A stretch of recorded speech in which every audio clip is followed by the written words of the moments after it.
Guys, One Championship is back this Saturday. It's their second outing on Amazon Prime. Now, I'm trying to get a watch party going on because the number one thing that I need from One Championship and you guys, right, I need to know what it is that you're looking at over there.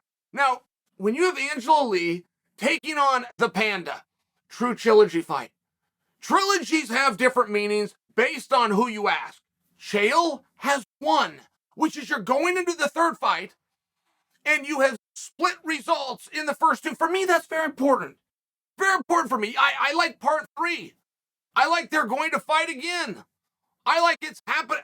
If you say trilogy, you have to have split them, and these two did. Now, got the Panda and you've got Angela Lee. What I want. What does Chael want as a fan? I want to see him stand up.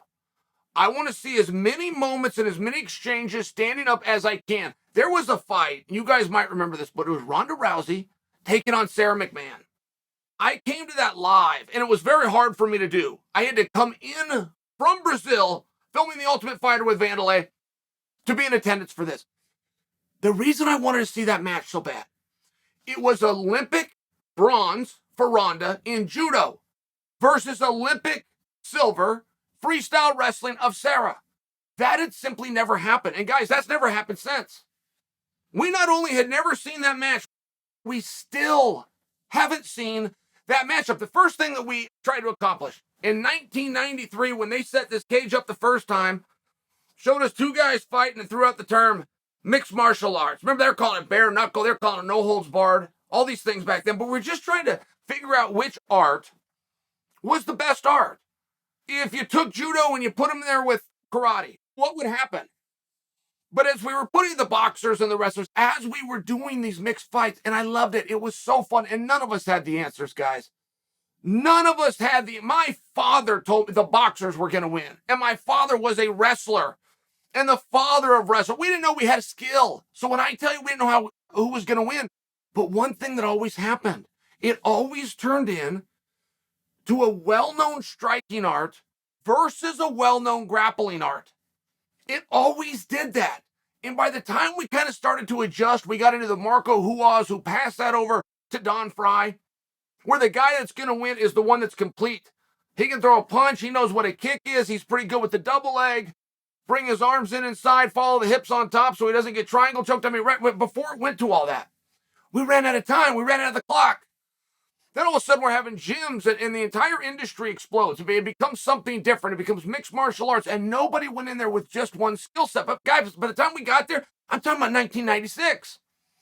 Well, from 93 to 96, we did not exhaust all of the options that we set out to do. And one thing we didn't do, we didn't put two strikers against each other. We didn't put two grapplers. I've always wanted to see the top karate guy versus the top Taekwondo guy. I would love to see that. Not to mention Taekwondo was represented in the Olympic Games. So now you bring me a niche sport like karate, and we're seeing that works because we're seeing Olympic wrestlers getting dusted by Gordon Ryan, who does jiu-jitsu, which isn't contested in the Olympic Games. So when I tell you that I want to see the Panda, I want to see Angela, and I want to see him standing up. I want to know what this looks like. Now, make no mistake with the Panda, regardless of what she's trying to sell in the media, and I have seen everything she has said this week, she's a boxer. Do not be confused.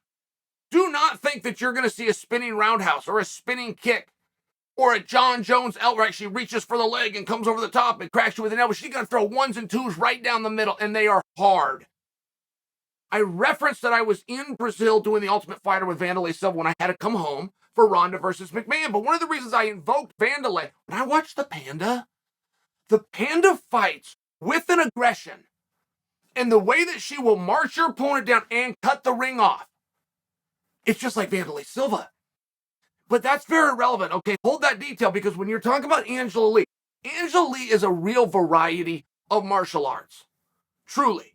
Particularly when it comes to the striking. Now, she was a wrestling state champion, as you guys know. Her father was the head of all of jiu-jitsu in the country of Canada at one point. I mean, right there, very skilled.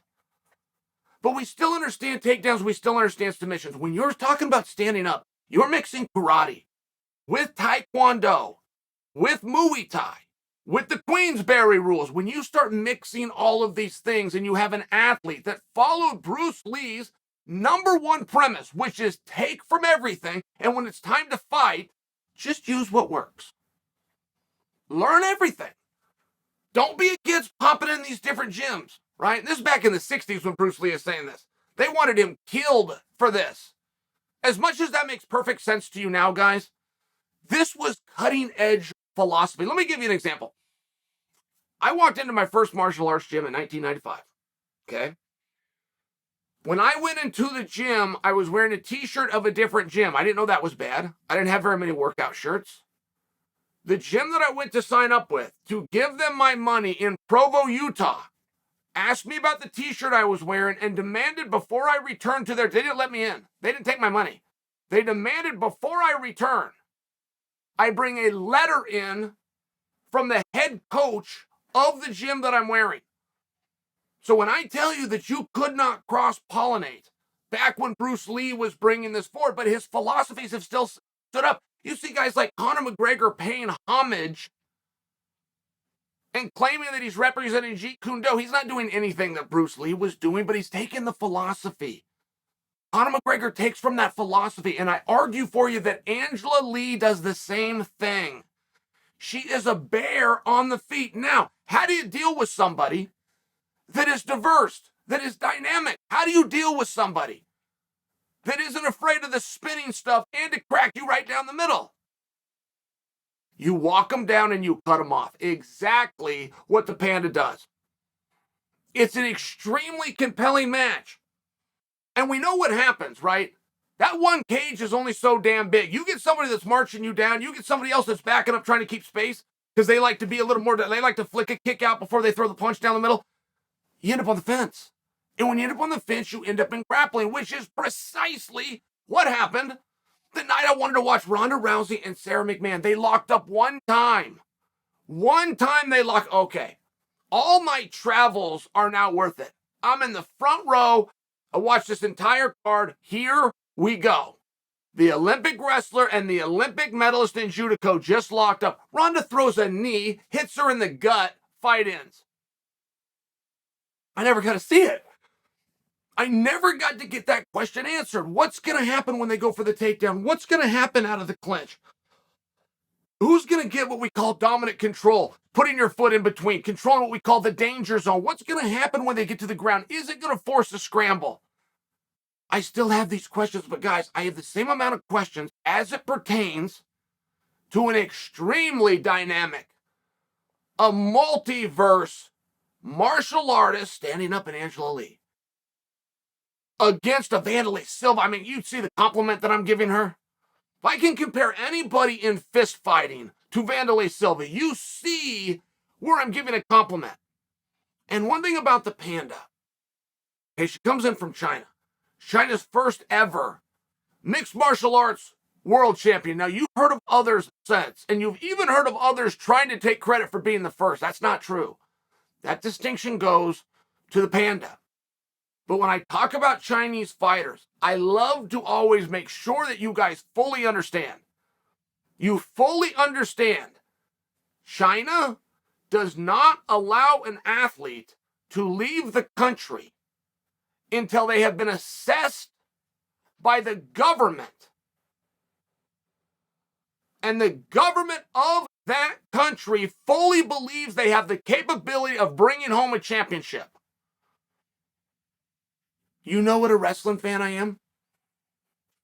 China go freestyle and Greco-Roman, they'll put a whole team together. When the government comes and assesses, even if you're the Olympian, your dreams are major, you're going to be an Olympian, they will put you and keep you home. If they do not believe that you have what it takes to bring the championship, not be one of the guys, not go somewhere and be a tour, it's a big deal, guys. So when you talk about China's first ever champion, you have any idea the pressures in conjunction with the support? Pressure, but in conjunction with the support that the Panda's got. Now, who's going to win between these guys? You guys want a prediction from me? I mean, right, it's kind of one of those things. Angela's not only beaten her, she finished her. The Panda's not only beaten Amanda, she's finished Amanda. So we know they can beat each other. We know they can beat each other. But the question is where? Where does that fight have to go, or where does that fight have to stay? And I'm not willing to concede that this is your classic stand-up fighter for the Panda, grappling fighter for Angela. I'm not willing to concede that after seeing the first two fights. It's a very well-rounded contest. I'll tell you this. You want something to look for? You want to have some real fun? Come along with me. Come along with me and let's hope for, let's observe, and let's appreciate, because we're going to learn something. If we look close enough, we're going to learn something when these two are standing up in front of each other.